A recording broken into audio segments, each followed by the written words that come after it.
Está no ar Memórias Médicas Piauienses. Apresentação, professor Dr. Luiz Ayrton. Olá, iniciamos mais uma vez o Memórias Médicas Piauienses. Esse programa que vai ao ar toda terça-feira para a FM Universitária da Universidade Federal do Piauí, às 10h30 da manhã.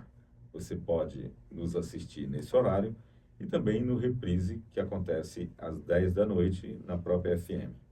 Também pode nos acompanhar pelo Instagram, Memórias Médicas PI, pelo YouTube e no Spotify. Estamos criando a historiografia da medicina do Piauí, entrevistando médicos que realmente tiveram uma participação na construção dessa história.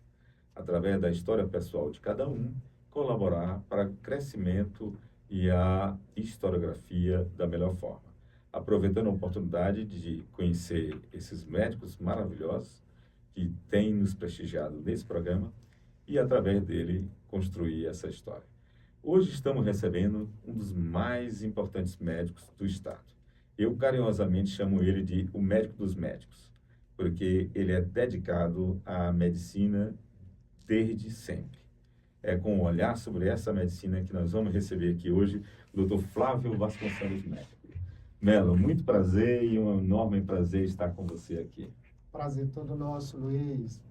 Sou seu fã, né, do profissional médico, de toda a diversidade de atividades que você consegue manter e fazer tão bem.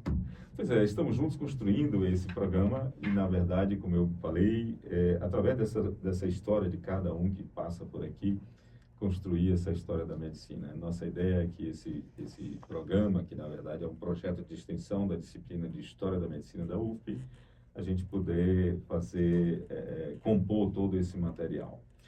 Diante disso, o doutor Flávio Melo nasceu em Teresina, não?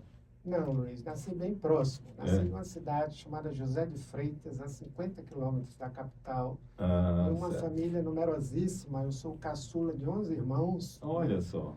E meu pai, funcionário público federal, e naquela época todas as famílias terminavam migrando para a capital à busca de melhores escolas, de melhor estudo, de melhor situação para a educação dos filhos.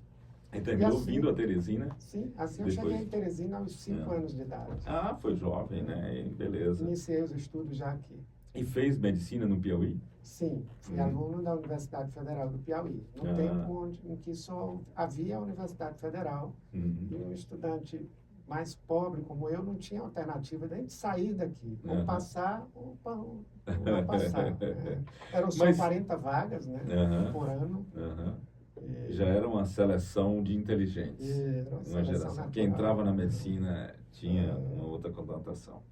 Mas, nesse momento, havia alguém que pudesse ser responsabilizado por essa inspiração em ser médico? Como foi que nasceu o médico, a necessidade de querer ser médico? É interessante isso. Minha mãe guardou durante muito tempo uma redação que eu fiz nos primeiros anos de escola, por o que eu quero ser quando crescer. E eu já dizia nessa redação que queria ser médico, por que queria ser médico.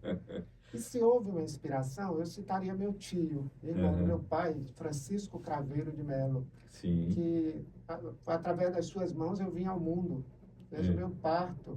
Ele é obstetra. Ele era médico generalista da Fundação CESP, formado em Belo Horizonte e veio para trabalhar na sua cidade. Perfeito. Natal. Terminou retornando para Belo Horizonte porque casou com a mineira e ela não se adaptou ao Piauí. Mas ele era assim, um médico humano, adorado por todos na cidade. E que se houve, eu acredito que foi sim uma inspiração para mim. Né? Muito bem. Nós imaginamos que essas pessoas se tornam os ídolos, né? E eles devem morrer de morte natural e não de overdose. Quando você fez o curso de medicina, você vai dar ciência à importância do estudo científico, da busca dessa informação em periódicos, que era geralmente nessa época muito importante. Sim. E isso Isso é interessante. Eu vivi os tempos áureos da Universidade Federal. Tive Sim. grandes mestres, né? Uma universidade muito bem estruturada na época, desde as disciplinas básicas. Eu tive uma formação em fisiologia com o professor Anchieta, o doutor Zé Luiz, assim, fantástico. Eu vi os professores de outras universidades ver como a disciplina funcionava. E por todos os mestres que eu passei foram grandes professores. E eu vivi a época na faculdade pré-internet. A gente buscava a biblioteca física mesmo, né? Então, eu lembro bem, quando começaram a surgir os primeiros periódicos de língua inglesa, né? Dos colegas que já estavam voltando de sua formação, doutora Ana Márcia Clementino, minha professora na clínica médica, Sim. que era uma inspiração, ela fazia reuniões para discutir artigos do New England. Álvaro Regino, que não era professor da faculdade, mas que assinava N revistas médicas e que também discutia os artigos e tudo. Mas eu vivi, na graduação, uma época onde era livro, a principal fonte, né? Era biblioteca e livro físico mesmo. E, de fato, o Álvaro tem uma importância nessa geração sua, porque ele estimulou isso também, já vinha com um pouco de experiência feito fora, né? Sim. Essa amizade entre você e ele, como aconteceu isso? Álvaro foi pioneiro em muita coisa em Teresina, né? E eu, inicialmente, durante a graduação, me apaixonei por psiquiatria. Sempre pensei em ser psiquiatra. Fui plantonista do Hospital Aurélio de Abreu durante muitos anos. Na época, até pré-residência, a gente ficava à noite como o único médico no plantão, né? Atendendo aqueles loucos que chegavam amarrados na ambulância, a gente mandava soltar e tal, medicar. Bom, a minha paixão era psiquiatria. Embora eu não abrisse mão de nada da formação. Mas, inclusive, acompanhava Assis Santos Rocha, era a minha inspiração. Eu ia fazer residência em psiquiatria no Rio Grande do Sul, que foi onde ele fez em seguida. E Dr. Gutenberg, foram grandes professores na psiquiatria, Humberto. Mas aí, eu fui evoluindo nas clínicas, pagando as disciplinas e me encontrando na clínica também. E eu tive um doente endócrino que estava lá no hospital psiquiátrico com manifestação psiquiátrica. Eu sei. E sabia do grupo do Álvaro, que já existia com estudantes na Casa Mata, que tinha colegas que o acompanhavam. Certo. E o Assis, ou algum dos psiquiatras, disse, procure na Casa Mata, ver se a gente transfere esse doente e tal. E mais do que isso, eu assisti uma aula do Álvaro, manifestações psiquiátricas das doenças endócrinas. Nossa, né? Fiquei deslumbrado, né, com a aula. E, afinal, tratou o doente que eu vi, né? Eu acompanhei, me chamou para ficar vendo esse doente. E aí, eu me encantei e fui vendo que lá o doente tratava e ficava bom. O doente da psiquiatria, o resultado era assim, não era tão curativo a princípio. E eu fui me apaixonando, conhecendo clínica cada vez mais, e fui me aproximando. Ao final do curso, já formado, o Álvaro estava como médico bem conhecido na cidade, com um movimento grande, participando de uma equipe clínica cirúrgica, com o Dr. Pergentino, grande cirurgião geral. E aí me estimulou a ir para Recife, frequentar e estagiar no mesmo serviço onde ele teve a formação. Para o Hospital Agamenon Magalhães, em Recife. Com o doutor Ney Cavalcante, coordenando a endocrinologia, e dois grandes clínicos, o doutor Francisco Trindade Barreto, outro grande, famoso Chicão, doutor Luiz Fernando Maciel e toda a equipe lá, né? Doutor Francisco Bandeira, que frequentava o hospital.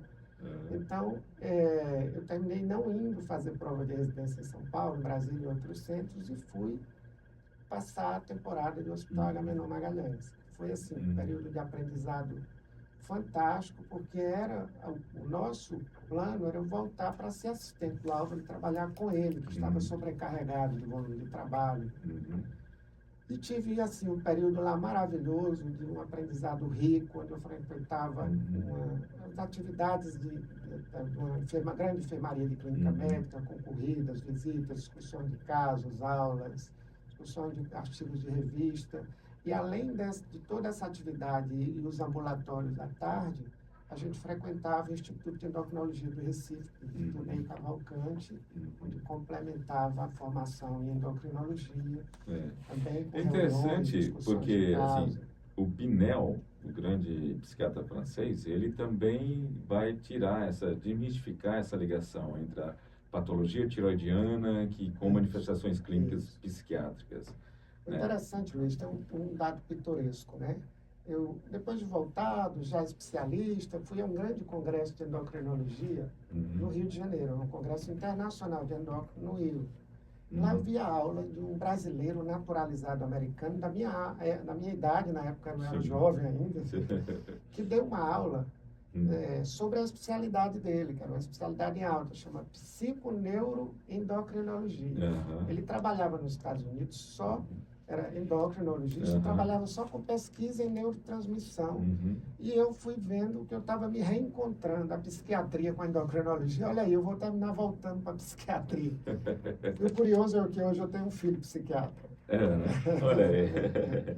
É interessante assim, porque há uma linha de pesquisa na Alemanha agora que trabalha muito essa coisa das doenças psicossomáticas, né? Que a gente...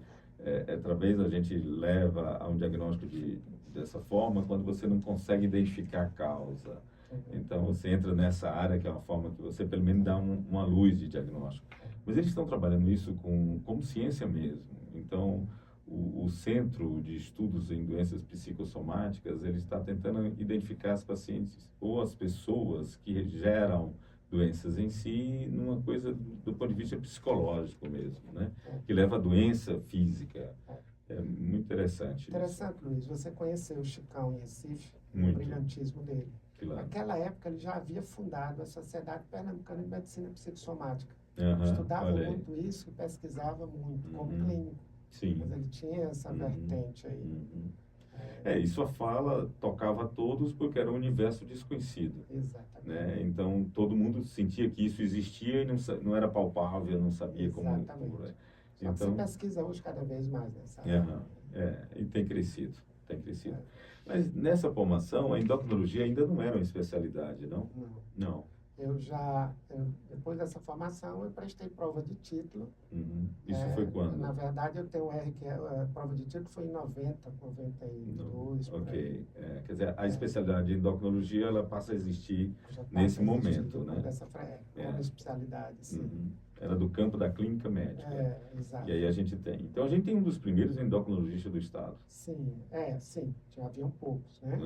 E fui o primeiro titulado também em medicina intensiva. Quando entrevistou a Patrícia, ela disse que quando retornou, a especialidade ainda não havia como especialidade. Né? Então, foi lançada, a gente precisava dos especialistas também para credenciar as UTIs. Isso. Eu prestei prova, na época foi em Porto Alegre, e fui o primeiro médico titulado, tenho orgulho disso.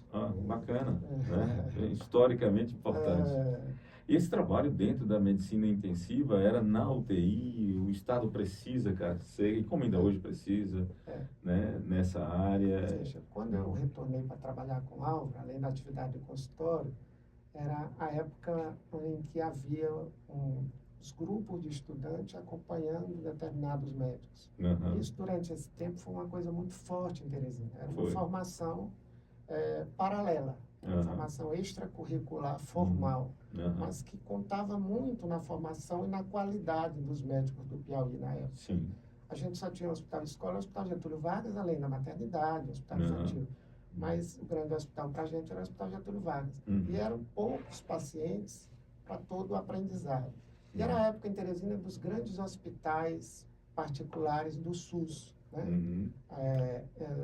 Hospital Casa Mata, Hospital Santa Maria. Então, nessa época, havia uma prática da gente correr atrás de aprender mesmo. O estudante tinha muito afinco. Então, a gente saía da faculdade, eu tinha um intervalo, corria para outro hospital onde cada um estava acompanhando determinados médicos. Eu lembro que na Casa Mata havia um grupo que acompanhava, havia um grupo de pneumologia muito forte, que não eram professores, né? Dr. Júlio César, Dr. Noleto, Dr. Zenon, que era da Federal, mas participava lá do grupo, um grupo muito bom de clínicos e cirurgiões de pneumologia, que tinham sempre um grupo de estudantes rodando. Quando formavam, eles iam assimilando outros. Perfeito. Inclusive, formaram alguns pneumologistas, a Milka, nossa prima, inclusive. Além deles, havia o Custódio Borges, grande clínico e hematologista, sempre teve grandes estudantes com ele, né? Marise Freitas e tantos outros que acompanharam. Facilita porque dá um norte do que é importante estudar, né? Quer dizer, um outro momento. Então, a gente saía da faculdade, ia para as grandes enfermarias. Lembro da Casa Mata, tinha enfermaria de 17 leitos, 15 leitos. Então, fonte de aprendizado. De casos, né? E a gente todos frequentavam o pronto-socorro, que era a grande escola. Então, a gente pegava o doente no pronto-socorro, conduzia para ser internado no Casa Mata, no Santa Maria, e acompanhava todo o desfecho do doente. Então, era uma bagagem de aprendizado muito grande. E tinha sempre um médico experiente desses, à frente do caso, nos ensinando, discutindo conosco, né? Então, quando eu voltei para trabalhar nisso também, com o Álvaro. Para participar com ele do treinamento desses estudantes. Então, isso formou uma geração que aí é onde nós começamos a crescer na UTI, dentro do próprio Getúlio Vargas, né? O Getúlio Vargas, na sua época, era exatamente a fonte principal de ciência, por conta dessas discussões, né? Ali foi implantado por essa geração que levou essas coisas dentro do hospital. Mas aí, um outro momento da sua vida é quando você decide em fazer um hospital. O HTI também é um desafio. Como foi essa experiência de vivenciar essa coisa da construção de um hospital? Isso foi a cabeça empreendedora do Álvaro Regino, que lançou uma ideia, frente à dificuldade que havia de acesso dos médicos recém-chegados e agressos de residência para fazer parte dos corpos clínicos dos hospitais, que havia poucos em Teresina. Tem tanta gente boa chegando, vamos montar o nosso hospital. Como a gente trabalha muito com doente grave, vamos pôr o hospital de terapia intensiva. A ideia era fantástica. A essa altura, o Álvaro já agregava um grupo de grandes médicos com ele, né? Só para citar alguns, doutor Gilberto Ídio, doutor Ruben Nery Costa, doutor Antenor Portela, doutor Salustiano, doutor Flávio, doutora Conceição, doutora Marise. Uma turma maravilhosa. Todo mundo fazia consultório na clínica do Álvaro e trabalhava com ele. E aí esse grupo todo montou a Sociedade HTI. Todo mundo entrou como sócio. E aí a ideia era ir agregando pessoas que trabalhavam. Então, a gente foi agregando médicos, neurocirurgiões, ortopedistas, todas as especialidades para compor o corpo clínico do hospital. Isso terminou, que gerou uma das dificuldades do hospital, que se transformou numa pequena cooperativa, né? Um número muito grande de sócios, que a gente não tinha a cabeça de perceber que isso mais tarde daria problema. Bom, mas pouco comum na formação médica é lembrar disso. Havia um outro problema, que a gente tinha ideia, tinha desejo, tinha a juventude, tinha espírito empreendedor, mas não tinha dinheiro. Mas aí nós fomos construindo o hospital com o suor do labor do médico no dia a dia. Então, mês a mês, cada um contribuía com alguma coisa e a gente foi construindo tijolo por tijolo. E chegou a ponto de ter até 2 HTIs, né? Quer dizer, quando você retorna para comprar a Casa Mata. O prédio HTI Norte, fizemos um empréstimo para equipar, né, e mobiliar o hospital. E a partir daí foram muitas dificuldades, né? A gente enfrentou restrições, houve muitas dificuldades. E isso culminou na saída do próprio Álvaro do grupo, acho que aí por volta de 94, 95. Talvez um pouco mais tarde. 98, a gente inaugurou, ele acho talvez 2003, 2005, por aí, né? E aí eu continuei com um grupo de sócios. E aí o hospital já estava pequeno, foi outro erro nosso de inexperiência. A gente programou um hospital inicialmente para 50 leitos, que a gente sabe hoje que é um hospital pouco viável, né? Do ponto de vista econômico. Manter equipe de sobreaviso e tudo mais. Mas a gente foi lutando, né? Mantendo o hospital, lotou. A equipe era uma equipe forte, tinha nome na cidade, a gente trabalhou bem. E aí havia um projeto no hospital de ampliação de mais 2 andares. A estrutura foi preparada para isso. Quando a gente foi aprovar para ampliar, não passou na prefeitura. Havia a história do cone do aeroporto, que era ali próximo, não podia aumentar o andar. Hoje até já foi liberado, mas na época foi óbvio. Então nós ficamos engessados, sem poder aumentar o faturamento do hospital. preso naquele prédio pequeno. Foi quando veio o convite, né, para a gente assumir o HTI Norte, através do Paulo Guimarães, que estava à frente lá, da antiga Casa Mata, e aí volto eu para a Casa Mata.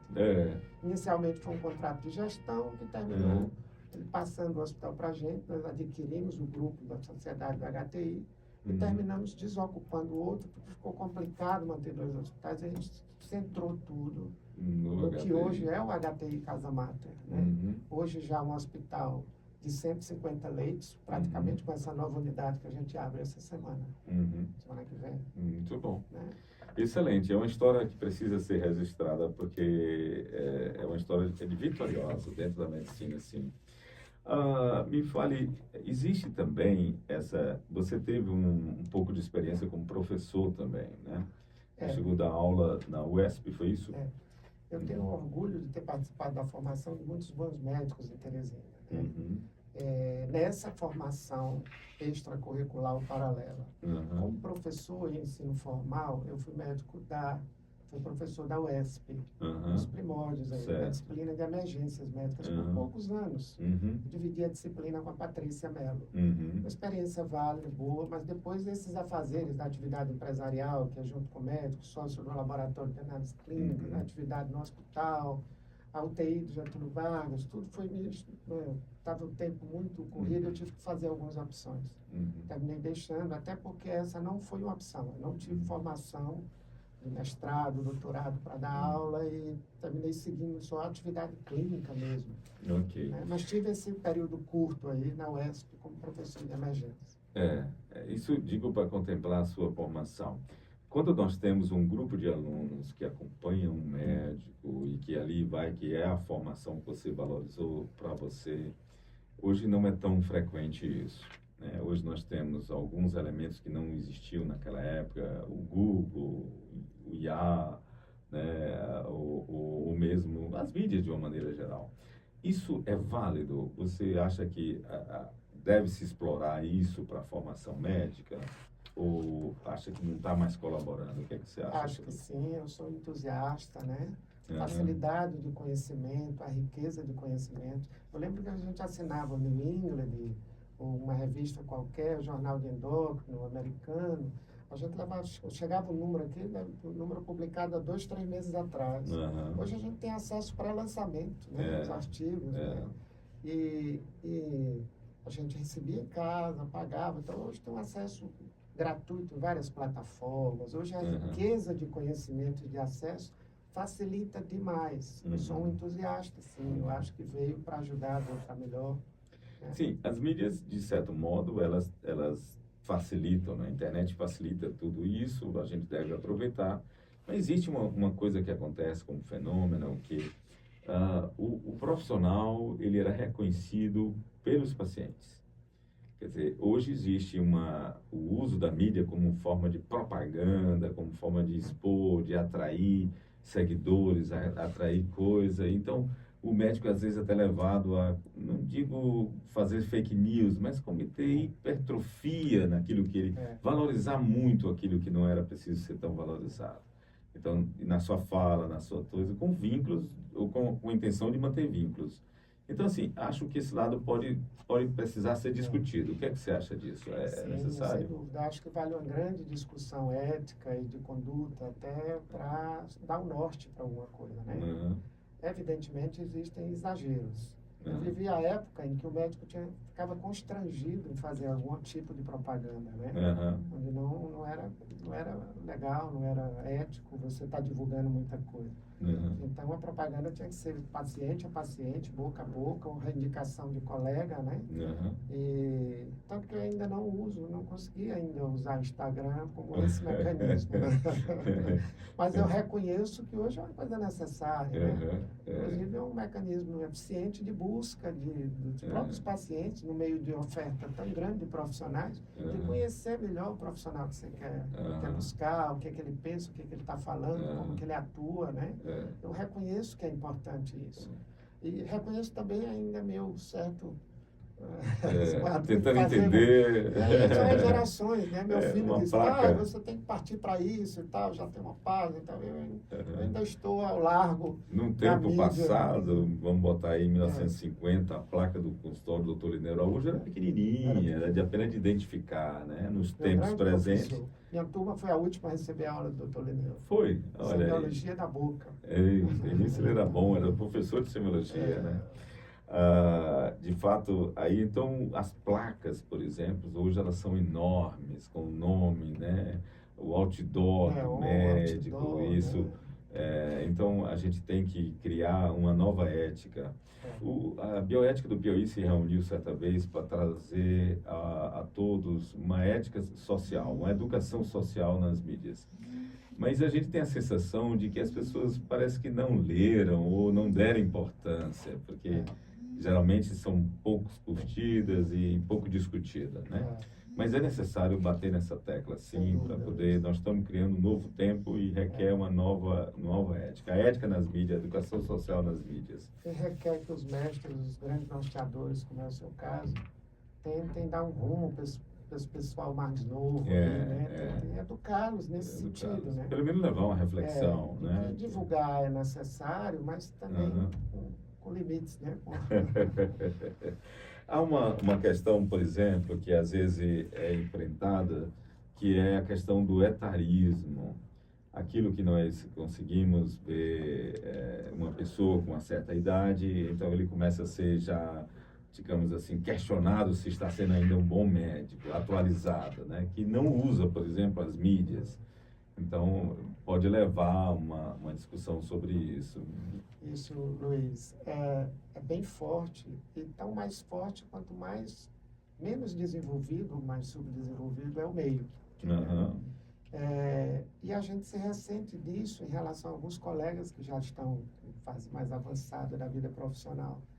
Recentemente, eu vi uma revistinha médica dessas, com o representante deste, com entrevistas sobre médicos, grandes médicos brasileiros que foram até muito tarde atuando.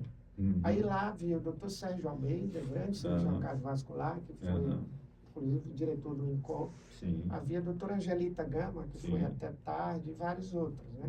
Eu lembro de uma coisa que o Dr. Sérgio falou que me marcou muito. Ele já com 80 e muitos anos, de jaleco, na porta do hospital. Ele disse, olha, eu continuo trabalhando. Enquanto sentir que posso ser útil, enquanto sentir que estou fazendo bem, enquanto gostar, enquanto achar que eu posso passar para os mais jovens alguma coisa do que eu acumulei de conhecimento. Agora, a sabedoria de vida é você adaptar o volume de trabalho à sua faixa de idade e tudo mais. Eu operava o dia todo, saía do hospital à noite, eu não faço mais isso. Mas eu tenho 2 dias na semana que eu vou ao centro cirúrgico com os residentes, eu oriento e tudo. Eu ainda faço um consultório mais limitado à tarde. Então, eu acho que é isso, sabe? Eu acho que a gente teve grandes mestres, grandes pessoas, grandes cirurgiões, grandes clínicos, que eram para estar mais ativos. Eu falo de nós piauienses. Você tem grandes centros onde a clínica médica, a clínica cirúrgica tem a sala lá de cirurgiões de referência, do clínico de referência, onde mesmo que ele não esteja atuando, ele serve de inspiração, de nome ao serviço para os mais jovens. Né? E eu acho que existe esse etarismo entre nós, talvez entre nós mesmos. Né? Isso também é um bom ponto de reflexão. Refletir sobre isso pode ser que mostre um caminho melhor para você. Quando eu comecei a vida profissional, comecei a ganhar dinheiro, sempre meu pai botava na minha cabeça uma preocupação de futuro, né? Naquele tempo, aposentadoria, público. Mas eu talvez dos primeiros meses que me preocupei em fazer previdência privada quando foram lançados. E tinha a idade limite, eu pus lá 55 anos. Eu disse, com 55 anos eu não quero mais trabalhar, vou viver de renda. Hoje 55 anos para mim é um garoto. E aí... Mas a questão do desmame, quer dizer, aquele momento em que você planeja para encerrar sua atividade, por várias outras coisas. Você está envolvido em outras questões, outras atividades, você disse, é a hora de parar. Esse momento pode existir, então? Acho que sim. Para mim... O médico pode escolher. Eu vou parar com 65 anos, 70 anos. Acho que é uma escolha pessoal, né? Mas eu acho que a maioria dos médicos que é médico por convicção e que gosta, não gostaria de parar e termina parando contrariado. Esse será o meu caso quando tiver que deixar de fazer medicina, porque a medicina faz parte da minha vida, é um alimento, né? Fantástico. Estamos aqui conversando com essa figura extraordinária que é o Dr. Flávio Vasconcelos, médico, Melo, com tanta experiência e tanta coisa a colaborar para todos nós. Muitíssimo obrigado por sua presença, foi uma entrevista sensacional. Obrigado, Luiz. Eu queria deixar aos mais jovens o seguinte: não deixem de ser humanos, não deixem de colher uma história clínica bem feita, um exame físico cuidadoso, por mais avançada que seja a tecnologia que esteja à sua disposição. Sobretudo, sejam humanos, saibam ouvir, saibam abraçar, acolher, porque, por mais que se possa lhe dizer o contrário, a medicina é uma ciência humana, na sua essência. Que sensacional. Obrigado. Muitíssimo obrigado a todos vocês que nos acompanham. Você ouviu Memórias Médicas Piauienses, uma parceria entre o curso de Medicina da Universidade Federal do Piauí, a Academia de Medicina do Piauí, a Sociedade Piauiense de História da Medicina e a Rádio FM Universitária.